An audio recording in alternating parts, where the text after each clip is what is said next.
ಅದಕ್ಕಿಂತ ಮುಂಚೆ ಎಲ್ಲ ನಮ್ಮ ಮಾಧ್ಯಮದ ಮಿತ್ರರಿಗೆ ಭಾಳ ಸುದೀರ್ಘವಾಗಿ ಮಾತಾಡಿದ್ದೀನಿ.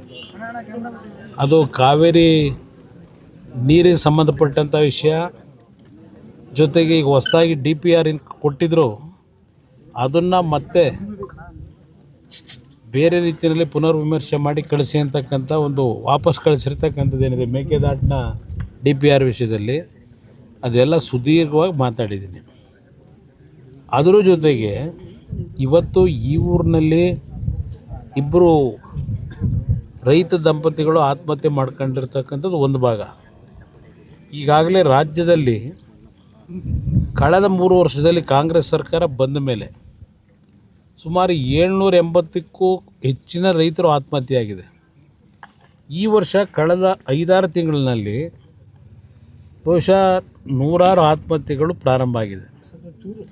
ಒಂದು ಕಡೆ ರಾಜ್ಯದಲ್ಲಿ ತೀವ್ರತರವಾದಂಥ ಬರಗಾಲ, ರೈತರು ಮುಂಗಾರಿನಲ್ಲಿ ಬಿತ್ತನೆ ಮಾಡಿದಂಥದ್ದು, ಆ ಬಿತ್ತನೆ ಮತ್ತು ಗೊಬ್ಬರದ ಸಾಲ ಮಾಡಿ ಬಿತ್ತನೆ ಏನು ಮಾಡಿದ್ದಾರೆ, ಹಲವಾರು ಕಡೆ ಇವತ್ತು ಸಂಪೂರ್ಣ ನಾಶ ಆಗಿದೆ. ಎಲ್ಲೂ ಸಹ ರಾಜ್ಯದಲ್ಲಿ ರೈತರು ಇವತ್ತು ನೆಮ್ಮದಿಯಿಂದ ಬದುಕಲಿಕ್ಕೆ ಸಾಧ್ಯ ಆಗ್ತಿಲ್ಲ. ನಾನು ರಾಜ್ಯ ಸರ್ಕಾರ ಕೇಳ್ತಕ್ಕಂಥದ್ದು, ನೀವು ಮುಖ್ಯಮಂತ್ರಿನೋ ಮಂತ್ರಿನೋ ಯಾರೋ ಹೋಗಿ ಒಂದು ಹೊಲದಲ್ಲಿ ನಿಂತ್ಕೊಂಡು ಬಂದು ಫೋಟೋ ತೆಗೆಸ್ಕೊಂಡು ನಾವೇನೋ ನೋಡ್ಕೊಂಬಂದುಬಿಟ್ಟಿದ್ದೀವಿ ಅಂತ ಬರೀ ಫೋರ್ಸ್ ಕೊಟ್ಟರೆ ಆಗಲ್ಲ. ಇವತ್ತು ಯಾವೊಂದು ರೈತರ ಆತ್ಮಹತ್ಯೆ ಪ್ರಕರಣಗಳು ಪ್ರಾರಂಭ ಆಗಿದೆ ಮತ್ತೆ ಪುನಃ, ಇದಕ್ಕೆ ಏನು ಕ್ರಮ ತೆಗೆದುಕೋಬೇಕು, ರೈತರಿಗೆ ಯಾವ ಆತ್ಮಸ್ಥೈರ್ಯ ತುಂಬಬೇಕು. ಬ್ಯಾಂಕ್ಗಳಲ್ಲಿ ಸಾಲ ಮಾಡಿರ್ತಾರೆ, ಈಗಾಗಲೇ ಬ್ಯಾಂಕ್ನ ವ್ಯವಸ್ಥಾಪಕರುಗಳು, ಆ ಮ್ಯಾನೇಜರ್ಗಳು ನೋಟಿಸ್ ಕೊಡಲಿಕ್ಕೆ ಶುರು ಮಾಡಿದ್ದಾರೆ. ಹಲವಾರು ರೀತಿ ರೈತರನ್ನ ಎದುರಿಸ್ತಾರೆ.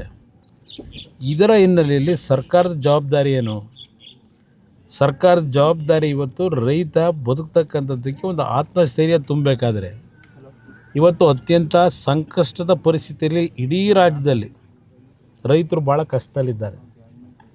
ಇವತ್ತು ನಾನು ಈ ಸರ್ಕಾರ ಕೇಳೋದು, ಎಂಥದೋ ನಿಮ್ಮ ಗ್ಯಾರಂಟಿ ಸ್ಕೀಮ್ ಇದೆಯಲ್ಲ, ಈಗಾಗಲೇ ನೀವೇ ಪತ್ರಿಕೆಯಲ್ಲಿ ಬರ್ಕೊಂಡಿದ್ದೀರಿ, ಎಂಥದೋ ಮತ್ತೆ ಈಗ ಅದರಲ್ಲಿ ಭಾಳ ಮೋಸ ಆಗಿಬಿಟ್ಟಿದೆ, ಎಷ್ಟು ಇದನ್ನು ಕಡಿಮೆ ಮಾಡಬೇಕು, ಅದಕ್ಕೆ ಮತ್ತೆ ಪುನರ್ ಸಮೀಕ್ಷೆ ಮಾಡ್ತೀವಿ ಅಂತೇಳಿ ಇವತ್ತು ಇಷ್ಟು ಅಲ್ಲ 2 ತಿಂಗಳಾಯಿತು ಹೊಸ ಸರ್ಕಾರ ಬಂದು, ಹೊಸ ಮುಖ್ಯಮಂತ್ರಿ ಬಂದು.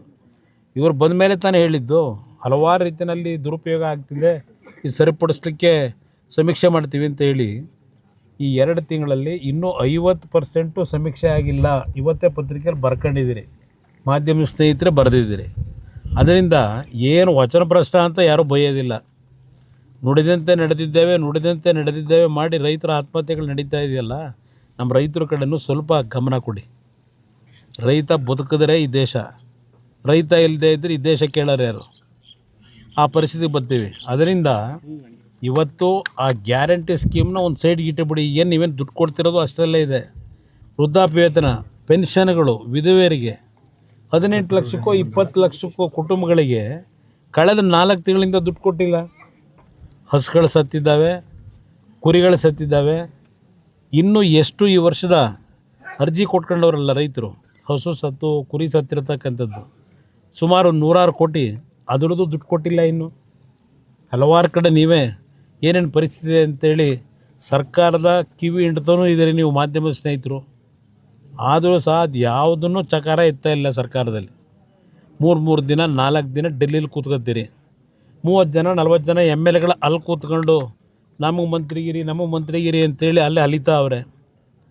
ಈ ಕೆಲಸ ನೀವು ಮಾಡ್ಕೊಂಡು, ಈ ಸರ್ಕಾರ ನಡ್ಕೊಂಡು ರೈತರನ್ನು ಮತ್ತೆ ಈ ನಾಡಿನ ಸಮಸ್ಯೆ ಬಗೆಹರಿಸೋದಿಲ್ಲಿಂದ ಬಗೆಹರಿಸ್ತೀರಿ. 2 ತಿಂಗಳಾಯ್ತಾ ಬಂತು. ಈ ಸರ್ಕಾರ ಟೇಕ್ ಆಫ್ ಆಗಿದೆ ಅಂತಲೇ ಯಾರಿಗೂ ಅನ್ನಿಸ್ತಾ ಇಲ್ಲ. ಇವತ್ತು ಈ ಪರಿಸ್ಥಿತಿ ತಂದಿಟ್ಟಿದ್ದೀರಿ.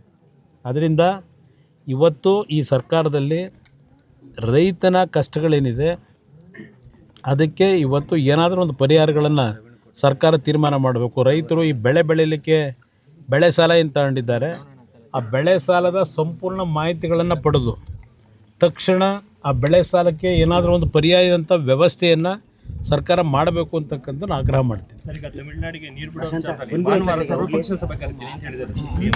ಸರ್ವಪಕ್ಷಗಳ ಸಭೆ ಇವತ್ತಿನ ಮುಖ್ಯಮಂತ್ರಿಗಳು ವಿಶೇಷವಾಗಿ ಕರೆದಿರ್ತಕ್ಕಂಥದ್ದು ಏನಿಲ್ಲ.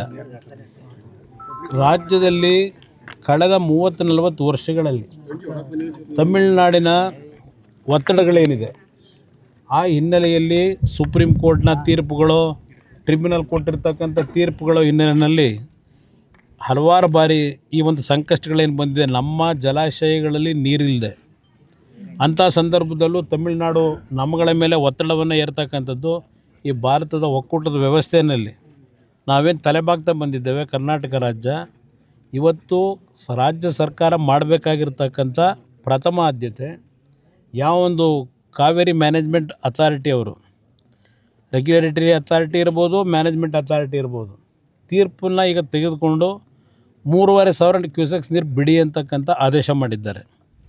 ನನಗೆ ಅಲ್ಲಿ ಏನು ನೀವು ಮಂಡನೆ ಮಾಡಿದ್ದೀರೋ ನಮ್ಮ ರಾಜ್ಯ ಸರ್ಕಾರದ ವತಿಯಿಂದ ವಕೀಲರುಗಳು, ನಮ್ಮ ಅಧಿಕಾರಿಗಳು ಗೊತ್ತಿಲ್ಲ. ನನಗೆ ಸಭೆ ಕರೆದಿದ್ದಾರೆ, ಅವತ್ತು ಹೋಗ್ತೀನಿ. ಆದರೆ ಒಂದು ಸರ್ಕಾರಕ್ಕೆ ನಾನು ಹೇಳೋದು, ತಕ್ಷಣ ಹೇಳಬೇಕಾಗ್ತದೆ, ಕೇಂದ್ರದಲ್ಲಿರ್ತಕ್ಕಂಥ ಈ ಕಾವೇರಿ ವಾಟರ್ ಅಥಾರಿಟಿ ಇರ್ಬೋದು, ಮ್ಯಾನೇಜ್ಮೆಂಟ್ ಅಥಾರಿಟಿ, ರೆಗ್ಯುಲರ್ ಅಥಾರಿಟಿ ಇರ್ಬೋದು, ಅಲ್ಲಿರ್ತಕ್ಕಂಥ ಅಧಿಕಾರಿಗಳಿಗೆ ಹೇಳಬೇಕು, ನೀವು ದೆಹಲಿನಲ್ಲಿ ಕೂತ್ಕೊಂಡು AC ರೂಮಲ್ಲಿ ತೀರ್ಮಾನ ತೆಗೆದುಕೊಳ್ಳೋದಲ್ಲ. ಇವತ್ತು ಕರ್ನಾಟಕ ರಾಜ್ಯ ಇರ್ತಕ್ಕಂಥ ಜಲಾಶಯಗಳು, ಇಲ್ಲಿ ನಮ್ಮ ಜಲಾಶಯಗಳಲ್ಲಿರ್ತಕ್ಕಂಥ ನೀರಿನ ಪ್ರಮಾಣ, ತಮಿಳುನಾಡಿನಲ್ಲಿ ಇರ್ತಕ್ಕಂಥ ಮೆಟ್ಟೂರು ಮತ್ತು ಭವಾನಿ ಜಲಾಶಯ ಅಲ್ಲಿ ಎಷ್ಟು ಪ್ರಮಾಣದ ನೀರಿದೆ.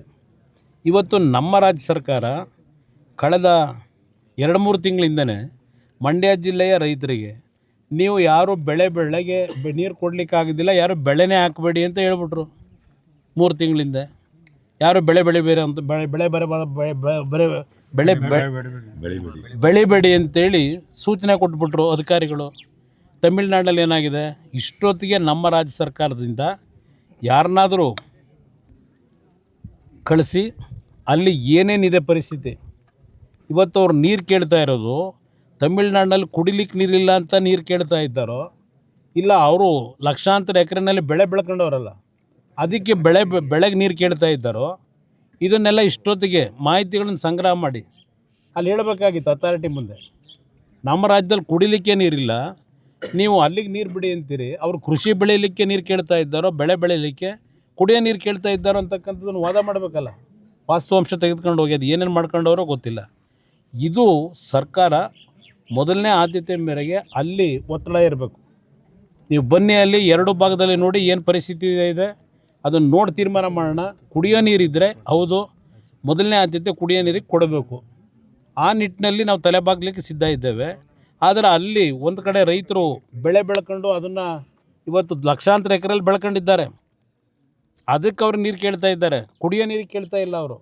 ಇದರ ಮಾಹಿತಿಗಳನ್ನು ಇಡಬೇಕಾಗಿತ್ತು. ಅದು ಏನು ಮಾಡಿದ್ದಾರೆ ಗೊತ್ತಿಲ್ಲ. ನಾಡಿದ್ದು ಸಭೆಯಲ್ಲಿ ಚರ್ಚೆ ಮಾಡೋಣ.